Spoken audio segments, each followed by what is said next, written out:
आज मैं एक भयानक चुनौती लेने जा रहा हूं, एक डरावनी प्रेत बाधित बुढ़िया के साथ एक सुनसान अस्पताल में रात बिताने की। देखते हैं कि क्या मैं इस खौफनाक अनुभव से बच पाता हूं या नहीं।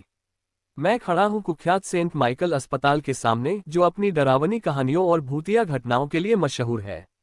यह अस्पताल दशकों से वीरान पड़ा है और लोगों का कहना है कि यहाँ अजीबोगरीब आवाजें सुनाई देती हैं, रहस्यमयी आकृतियां दिखती हैं और अनजानी ताकतों का एहसास होता है। मैं हूं शेरू और आज मैं इस रहस्यमयी जगह की सच्चाई को उजागर करने के लिए यहाँ आया हूँ। किंवदंती है कि इस अस्पताल में एक रहस्यमयी गुड़िया छुपी हुई है, जिसे एक पूर्व नर्स ने बनाया था। कहा जाता है कि वह नर्स काले जादू में माहिर थी और उसने इस गुड़िया में एक दुष्ट आत्मा को कैद कर दिया था। माना जाता है कि जो भी इस गुड़िया के साथ रात बिताता है, उसे भयानक दुर्स्वप्न आते हैं और वह उस बदला लेने वाली आत्मा द्वारा सताया जाता है। अफवाहें हैं कि यह गुड़िया अस्पताल की गहराइयों में कहीं छुपी हुई है, बस किसी मासूम शिकार के इंतजार में। कई लोग इस अस्पताल को एक्सप्लोर करने की कोशिश कर चुके हैं, लेकिन बहुत कम लोग वापस लौट पाए हैं। मैंने सुना है कि यहाँ अजीबोगरीब परछाइयां दिखाई देती हैं, रहस्यमयी आवाजें गूंजती हैं और हवा में किसी अनजान शक्ति का आभास होता है। इस गुड़िया का सामना करने की सोच ही मेरी रीढ़ में सिहरन पैदा कर रही है, लेकिन मैं अपने डर का सामना करने और इस रहस्य से पर्दा उठाने के लिए तैयार हूँ। जैसे जैसे मैं अस्पताल के अंदर गहराई तक बढ़ता हूँ, मुझे अजीब सा दबाव महसूस होने लगता है।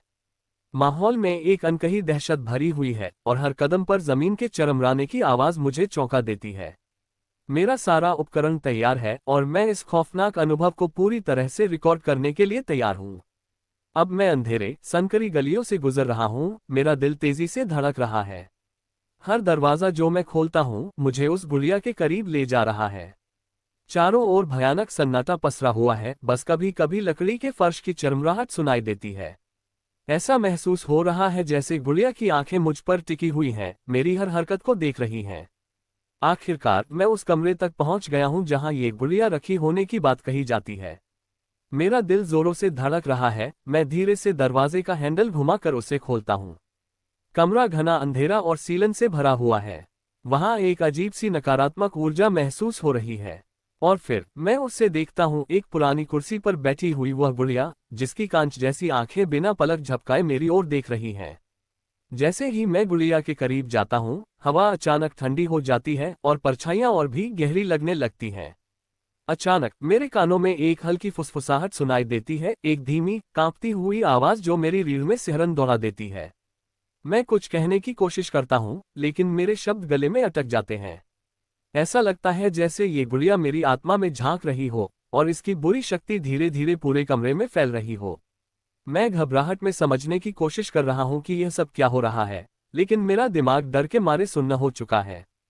कानों में फुसफुसाहट अब और भी तेज और डरावनी हो रही है और मुझे महसूस हो रहा है कि गुड़िया की दुष्ट शक्ति पूरे माहौल पर हावी हो रही है। ऐसा लगता है जैसे हकीकत अपनी जगह से खिसक रही हो और मेरे चारों ओर कुछ भयावह हो रहा हो। मैं डर से जड़ हो गया हूँ, न हिल सकता हूँ, न बोल सकता हूँ। फिर अचानक सब कुछ शांत हो जाता है। एक अजीब, असहनीय सन्नाटा पूरे कमरे में छा जाता है। मैं बस वहीं खड़ा रहता हूँ, मेरा दिल अभी भी जोरों से धड़क रहा है और मेरा दिमाग इस भयावह मुठभेड़ को समझने की कोशिश कर रहा है। मुझे यकीन हो चुका है कि मैंने किसी अत्यंत दुष्ट शक्ति का सामना किया है, एक ऐसा अनुभव जो मुझे जीवन भर डराता रहेगा। जब मैं अस्पताल से बाहर निकलता हूँ, तब भी मैं इस भयानक घटना को समझने की कोशिश कर रहा हूँ। मुझे नहीं पता कि मैंने वास्तव में क्या देखा या महसूस किया, लेकिन एक बात तो तय है, इस रात को मैं कभी नहीं भूल पाऊंगा। सेंट माइकल अस्पताल के अंधेरे कोनों में जो डरावनी ताकतें छुपी हुई हैं, उनकी सच्चाई हमेशा मेरे जहन में बनी रहेगी। अगर आपको ये डरावना रोमांच पसंद आया, तो अपने विचार कमेंट में जरूर बताइए और अगर आपके पास भी कोई पैरानॉर्मल अनुभव है, तो उसे हमारे साथ शेयर करें।